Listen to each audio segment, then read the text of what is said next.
চম্পকনগরী চাঁদ সওদাগরের পুত্রবধূ। হ্যাঁ, ও পিতা, চম্পকনগরী চাঁদ সওদাগর কিন্তু চিনি না। তাই বুঝি? না পিতা।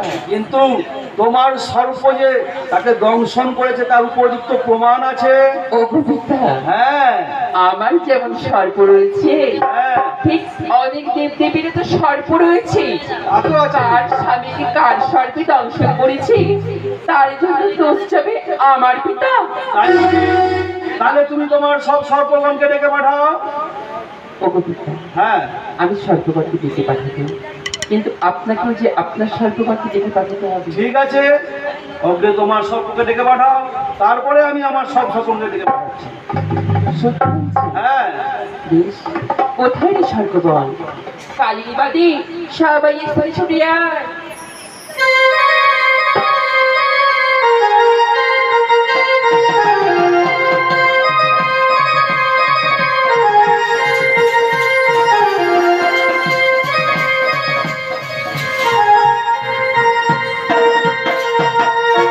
দেখো তো দিদি ভাই, এইখানে কোন সর্প তোমার স্বামীকে দংশন করেছে? শোনো দাদা, হ্যাঁ, এর মধ্যে কোনো সর্প নেই। ও পিতা, হ্যাঁ। অগ্রি বলেছি আমার সর্পে কারো স্বামীকে দংশন করে না। ও দাদা দেখো, হ্যাঁ, তোমার মেয়ে না তোমাদের খুব চালাক, তাই বুঝি? হ্যাঁ। মেয়েরা একটু চালাক হয়। জানো? হ্যাঁ, আমার স্বামীকে যে সর্প দংশন করেছে, আচ্ছা। দেখো তোমার মা হ্যাঁ, কত সুন্দর নাগ আসন করে বসে আছে। তাই বুঝি? তোমার মেয়েকে উঠতে হলে আমি প্রমাণ দিয়ে দিচ্ছি। প্রমাণ দেবে তো? হ্যাঁ, আচ্ছা ঠিক আছে। মা মনসা, পিতা, তোমাকে যে একটু রত্ন সিংহাসন ছেড়ে উঠে দাঁড়াতে হবে। এ কি বলছেন পিতা? অগ্নি বলেছি বসলে মেরে উঠবে না। কিন্তু আমিও তো বলেছিলাম মা, যদি আমার প্রয়োজন হয় তাহলে তোমাকে রত্ন সিংহাসন ছেড়ে উঠতে হবে। আমি বলেছি উঠবো না, আমি উঠবো না। মনসা, পিতা, তুমি কি তোমার বাবার আদেশ মানবে না?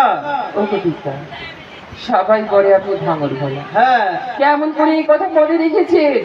আরে রেখেছি। এটাও তো ভুলে যেতে পারতেন। এই তো ক্ষণিকের মধ্যে এই কথাটা হয়েছে, এত তাড়াতাড়ি কি ভোলা যায়? ও পিতা, হ্যাঁ, আমার এই পাটা খুব মাংসা করছে, আমার উঠবো না। তাই বুঝি? একটু কষ্ট করে উঠে দাঁড়া মা। বললাম তো উঠবো না, পা বসতে টিপে দেবে তোমার পিতা। আচ্ছা, আমি নেতকে দিয়ে তোর পা টিপিয়ে দেবো। আচ্ছা তুই পরে উঠবি, কেন? আর বসতে ভালো লাগছে।